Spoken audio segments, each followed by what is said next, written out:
ಇನ್ನೊಂದು ಕಡೆ ಜೆಡಿಎಸ್ನ ಮಾಸ್ ಲೀಡರ್ ಜಿ.ಟಿ. ದೇವೇಗೌಡರು ಸಾಕಷ್ಟು ಕುತೂಹಲ ಮೂಡಿಸ್ತಾ ಇದ್ದಾರೆ. ಕುತೂಹಲ ಮೂಡಿಸೋದು ಯಾಕೆ ಅಂದರೆ ಅವರು ಬೆಂಗಳೂರಿನಲ್ಲಿ ಸಿ.ಎಂ ಜೊತೆ ಟಿಫಿನ್ ಮಾಡಿದ್ದಾರೆ. ಜಿ.ಟಿ. ದೇವೇಗೌಡರು ಜೆ.ಡಿ.ಎಸ್ ಪಕ್ಷದ ಮಾನಸ ಪುತ್ರ ಅಂದರೂ ಕೂಡ ತಪ್ಪಾಗಲಿಕ್ಕಿಲ್ಲ. ಬೆಂಗಳೂರಿನಲ್ಲಿ ಸಿ.ಎಂ ಜೊತೆ ಟಿಫಿನ್ ಮಾಡಿದ್ದಾರೆ ಜಿ.ಟಿ. ದೇವೇಗೌಡರು.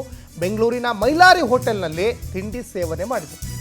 ಕಾಂಗ್ರೆಸ್ನತ್ತ ಒಲವು ತೋರಿದ್ರ ಹಾಗಾದರೆ ಜೆ.ಡಿ.ಎಸ್ ಶಾಸಕ ಜಿ.ಟಿ. ದೇವೇಗೌಡರು ಈಗಾಗಲೇ ಜೆ.ಡಿ.ಎಸ್ ವರಿಷ್ಠರಿಂದಲೇ ಅಂತರದಲ್ಲಿ ಜಿ.ಟಿ. ದೇವೇಗೌಡರು ಈಗ ಅಂತರ ಕಾಯ್ದುಕೊಂಡಿದ್ದಾರೆ.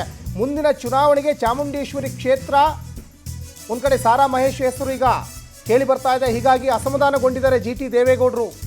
ಬುಡಾ ಕೇಸ್ನಲ್ಲಿ ಸಿ.ಎಂ ಪರ ಬ್ಯಾಟ್ ಕೂಡ ಬೀಸಿದ್ರು ಜೆ.ಡಿ.ಎಸ್ ಶಾಸಕ ಜಿ.ಟಿ. ದೇವೇಗೌಡರು. ಹಾಗಾಗಿನೇ ಶಾಸಕರ ನಡೆ ಸಾಕಷ್ಟು ಕುತೂಹಲ ಕೆರಳಿಸ್ತಾ ಇದೆ. ಮತ್ತೊಂದು ಕಡೆ ನೋಡಿ, ಈ ಮೈಸೂರು ದಸರಾ ಉದ್ಘಾಟನೆ ಸಂದರ್ಭದಲ್ಲಿ ದಸರಾ ಉದ್ಘಾಟನೆಗಿಂತಲೂ ಕೂಡ ಸಿದ್ದರಾಮಯ್ಯನವರ ಪರವಾಗೇ ಮಾತಾಡ್ದಂಗಿತ್ತು ಜಿ.ಟಿ. ದೇವೇಗೌಡರು. ಆಮೇಲೆ ಒಂದು ಕಾಲ್ ಕಾಂಗ್ರೆಸ್ಸಿಗೆ ಇಟ್ಟಿದ್ದಾರೆ ಅನ್ನುವಂಥದ್ದು ಕೂಡ ದೊಡ್ಡ ಮಟ್ಟದಲ್ಲಿ ಕೇಳಿ ಬರ್ತಾ ಇತ್ತು. ಮತ್ತು ಜೆ.ಡಿ.ಎಸ್ ವರಿಷ್ಠರಿಂದನೂ ಕುಮಾರಸ್ವಾಮಿ ಅವರಿಂದ ದೇವೇಗೌಡರಿಂದ ಒಂದಿಷ್ಟು ಅಂತರವನ್ನು ಕೂಡ ಕಾಯ್ದುಕೊಂಡಿದ್ದಾರೆ. 2023ರ ಒಂದು ಚುನಾವಣೆ ಸಂದರ್ಭದಲ್ಲೂ ಕೂಡ ಅಂತರ ಕಾಯ್ದುಕೊಂಡಿದ್ರು.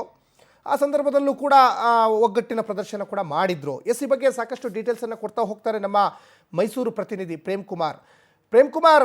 ಜಿ.ಟಿ. ದೇವೇಗೌಡರು ಜೆ.ಡಿ.ಎಸ್ ಪಾಲಿನ ಒಬ್ಬ ಮಾಸ್ ಲೀಡರ್. 2018ರಲ್ಲಿ ಸಿದ್ದರಾಮಯ್ಯನವ್ರನ್ನೇ ಸೋಲಿಸಿದ್ರು ಚಾಮುಂಡೇಶ್ವರಿ ಕ್ಷೇತ್ರದಲ್ಲಿ.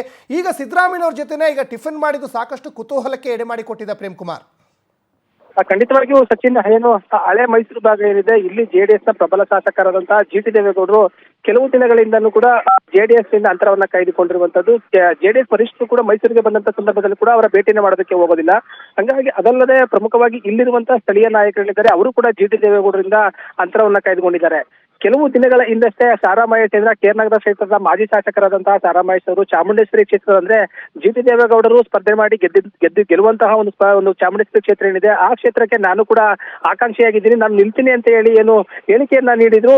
ಮತ್ತೆ ಈ ಹಿನ್ನೆಲೆಯಲ್ಲಿ ಜಿ.ಟಿ. ದೇವೇಗೌಡರು ಕೆಲವು ಒಂದು ಭಾಗದಲ್ಲಿ ಅಸಮಾಧಾನಗೊಂಡಿದ್ರು. ಆದ್ರೆ ಇಂದು ಸಿದ್ದರಾಮಯ್ಯನವರನ್ನ ಭೇಟಿ ಮಾಡಿ ಅವರ ಜೊತೆಯಲ್ಲಿ ಕೂಡ ಒಂದು ತಿಂಡಿಯನ್ನು ತಿಂದಿರುವಂತದ್ದು ಎಲ್ಲ ಒಂದ್ ಕಡೆ ಅನುಮಾನಗಳಿಗೆ ಎಡೆ ಮಾಡಿಕೊಂಡಿರುವಂತದ್ದು. ಅವರ ನಡೆ ಯಾವ ಕಡೆಗಿದೆ, ಜೆಡಿಎಸ್ ನಲ್ಲೇ ಉಳ್ಕೊಳ್ತಾರ ಅಥವಾ ಕಾಂಗ್ರೆಸ್ ಹತ್ರ ಏನಾದ್ರು ಮುಖ ಮಾಡಿದಾರಾ ಎಂಬ ನಡೆ ಕೂಡ ಅಲ್ಲಲ್ಲಿ ಕೂಡ ಮಾತುಗಳು ಕೇಳ್ಬರ್ತಾ ಇರುವಂತದ್ದು. ಅಲ್ಲದೆ ಪ್ರಮುಖವಾಗಿ ಮೈಸೂರು ಭಾಗ ಏನಿದೆ, ಈ ಮೈಸೂರು ಭಾಗದಲ್ಲಿ ಜೆಡಿಎಸ್ ನ ಪ್ರಬಲ ಶಾಸಕರಾಗಿರ್ತಾರೆ.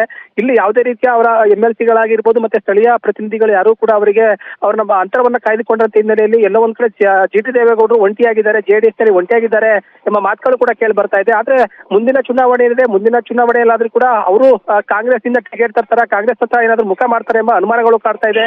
ಈ ಎಲ್ಲವನ್ನು ಹೊರತುಪಡಿಸಿದ್ರೆ ಇವತ್ತು ಸಿದ್ದರಾಮಯ್ಯನವರ ಭೇಟಿ ಹಲವಾರು ಅನುಮಾನಗಳಿಗೆ ಎಡೆ ಮಾಡಿಕೊಟ್ಟಿರುವಂತದ್ದು. ಸಚಿನ್, ಪ್ರೇಮ್ ಕುಮಾರ್ ತಮ್ಮೆಲ್ಲ ಡೀಟೇಲ್ಸ್ಗಾಗಿ